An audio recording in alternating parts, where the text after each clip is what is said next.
Em 2017, um dos apresentadores mais admirados da televisão brasileira fez algo que ninguém conseguia compreender. No auge da carreira, cotado para comandar o Jornal Nacional, ele simplesmente abandonou tudo. Deixou a Globo, deixou o prestígio, deixou a segurança de um futuro que parecia garantido. O Brasil especulou: conflito interno? Vaidade? Dinheiro? Mas a verdade era muito mais sombria. Aquela saída não era uma escolha de carreira, era uma fuga, uma tentativa desesperada de escapar de algo que as câmeras não mostravam, que os telespectadores não viam, que nem mesmo os colegas de estúdio percebiam completamente. Hoje, aos 47 anos, aquele homem que representava elegância impecável e controle absoluto vive uma batalha muito diferente. Internações recorrentes, perda de peso dramática, crises inflamatórias que o levam repetidamente ao hospital. A guerra agora não é contra a concorrência ou audiência, é contra o próprio corpo. Como alguém que tinha tudo pode perder tanto? O que estava acontecendo por trás daquele sorriso ensaiado? E por que seu corpo começou a gritar justamente quando sua carreira brilhava mais forte?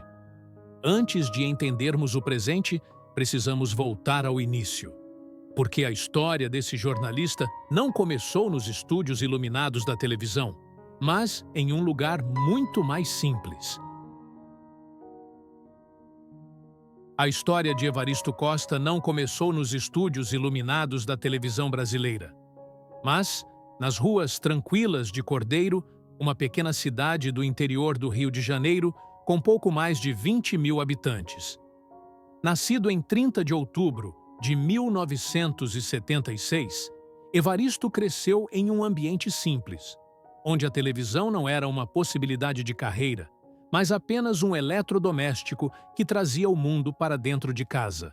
Seu pai, um homem discreto e trabalhador, e sua mãe, dedicada à família, criaram Evaristo e seus irmãos com os valores do interior: educação, respeito e a crença de que o estudo era a única ponte para um futuro diferente.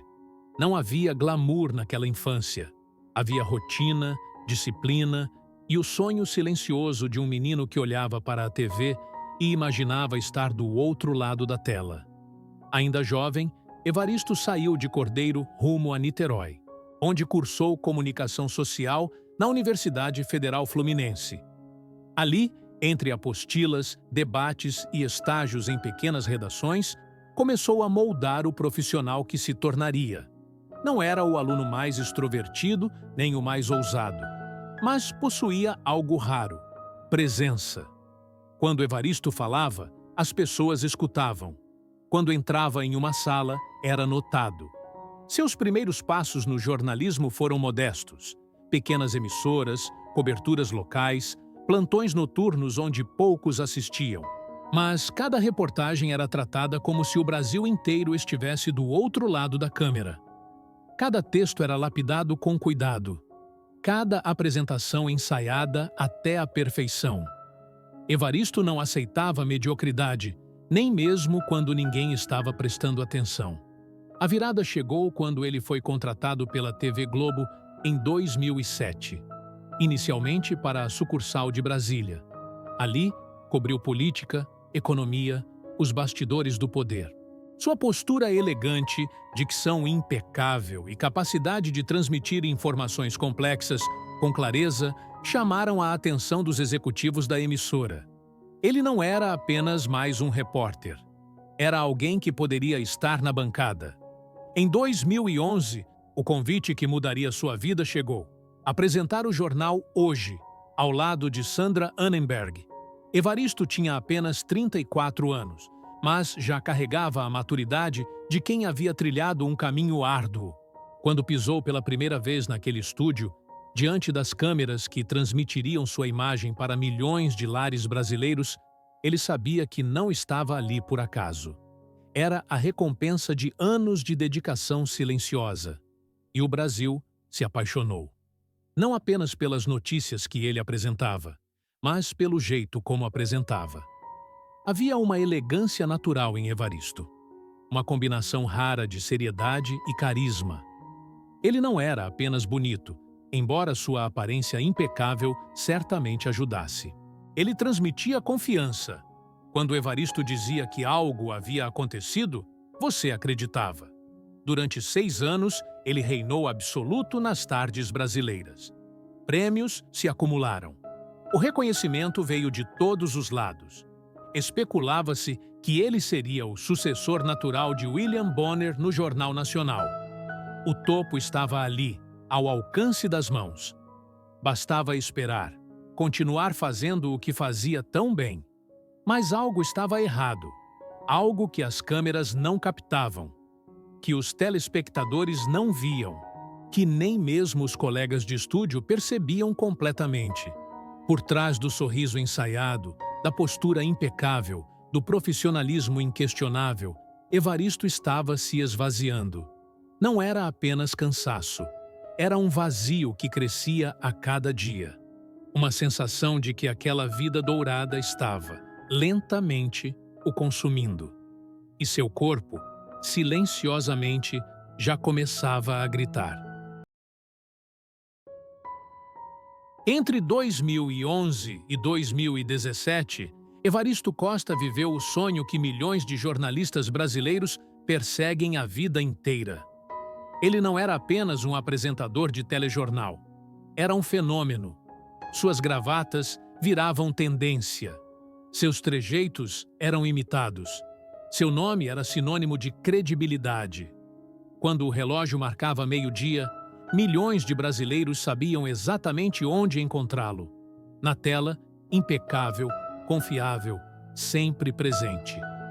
Os prêmios se acumulavam. Melhor apresentador, jornalista do ano, profissional mais admirado. Revistas estampavam sua foto, redes sociais explodiam com elogios. Evaristo Costa havia se tornado mais que um jornalista. Era um ícone da televisão brasileira. E dentro da Globo, os corredores sussurravam o que parecia inevitável. Ele seria o futuro âncora do Jornal Nacional. Mas por trás das câmeras, uma realidade diferente se desenhava. A rotina era implacável. Acordar antes do amanhecer, reuniões de pauta, ensaios, maquiagem, estúdio, sorrir mesmo quando não havia motivo. Manter a postura mesmo quando o corpo pedia descanso. Dia após dia, semana após semana, ano após ano. A máquina não parava. E Evaristo, peça fundamental dessa engrenagem, começava a sentir o peso. Ele nunca falou abertamente sobre isso na época. Mas aqueles próximos a ele percebiam sinais. O cansaço que não passava com uma noite de sono. A irritabilidade que começava a vazar pelos poros da perfeição. A sensação crescente de que aquela vida, por mais dourada que fosse, estava custando algo precioso. Sua própria essência. E então, em setembro de 2017, a notícia que ninguém esperava. Evaristo Costa estava deixando a TV Globo. Não para outra emissora, não para um cargo melhor. Simplesmente deixando, abandonando o posto que tantos cobiçavam, recusando o futuro que parecia garantido, dizendo não ao que todos consideravam o ápice de uma carreira. O Brasil não entendeu. A mídia especulou freneticamente. Conflitos internos? Salário? Vaidade? Loucura? Como alguém poderia abandonar voluntariamente o trono da televisão brasileira? As teorias se multiplicavam, mas Evaristo permanecia enigmático, dando entrevistas vagas, falando sobre novos projetos, mudança de ares, busca por realização pessoal. A verdade, que poucos compreenderam naquele momento, era muito mais profunda. Evaristo não estava fugindo para algo, estava fugindo de algo. De uma vida que, vista de fora, parecia perfeita, mas que por dentro o estava destruindo. Ele precisava respirar. Precisava se reconectar com quem era antes de se tornar quem todos esperavam que fosse. A decisão foi radical. Evaristo não apenas deixou a Globo, deixou o Brasil. Mudou-se para Nova York, onde poderia ser apenas mais um rosto na multidão, onde ninguém o reconheceria no metrô, onde poderia reconstruir sua vida longe dos holofotes que tanto o haviam iluminado quanto ofuscado. Em Manhattan, ele tentou reinventar sua carreira. Criou um canal no YouTube, experimentou novos formatos, deu consultorias, explorou o jornalismo digital. Mas algo estava errado. Não era apenas a saudade do Brasil ou a dificuldade de recomeçar. Era algo físico, visceral, que começava a se manifestar com intensidade impossível de ignorar.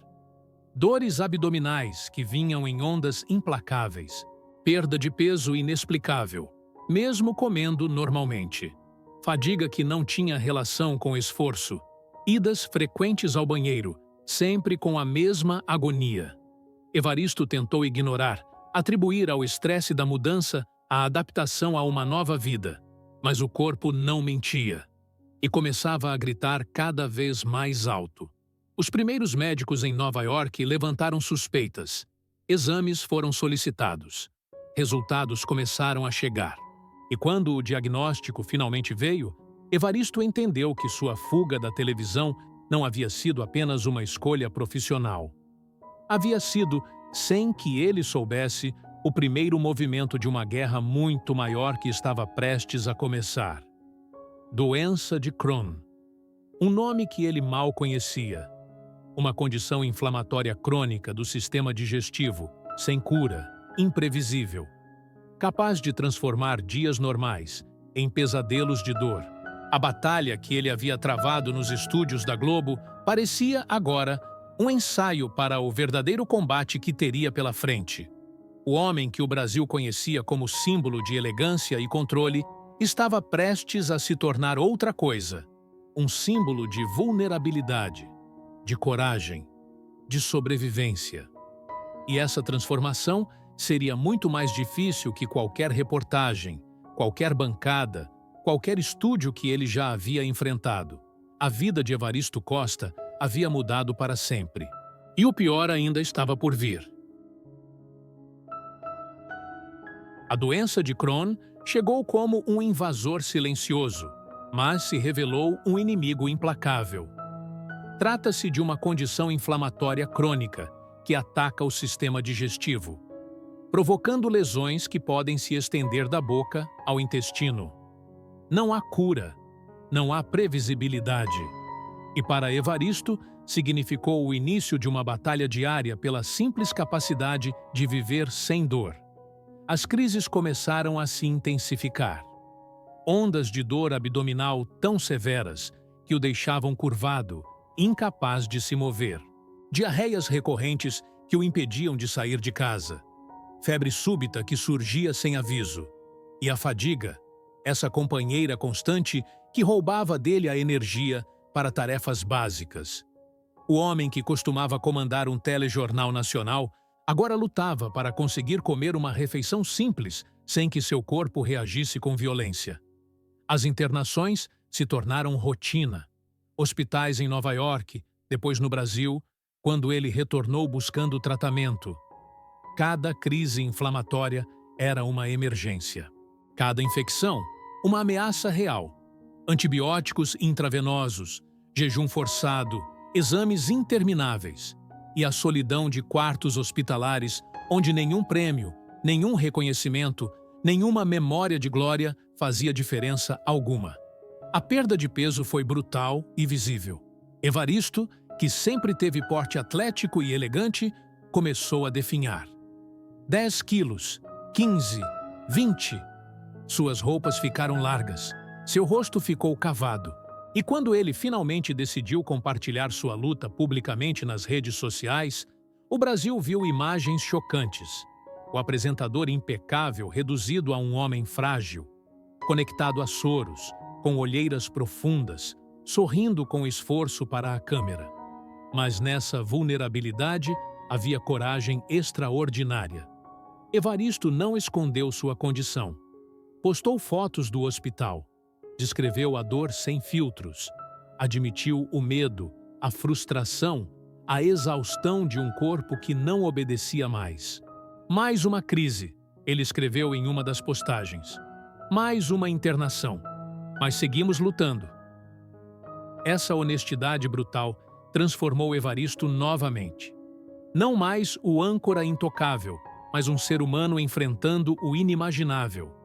E ao mostrar suas feridas, ele deu voz a milhares de pessoas que também lutavam em silêncio contra doenças crônicas, que também sentiam vergonha da própria fragilidade, que também precisavam de coragem para continuar. A batalha de Evaristo Costa não era mais contra o relógio das redações, era contra o próprio corpo.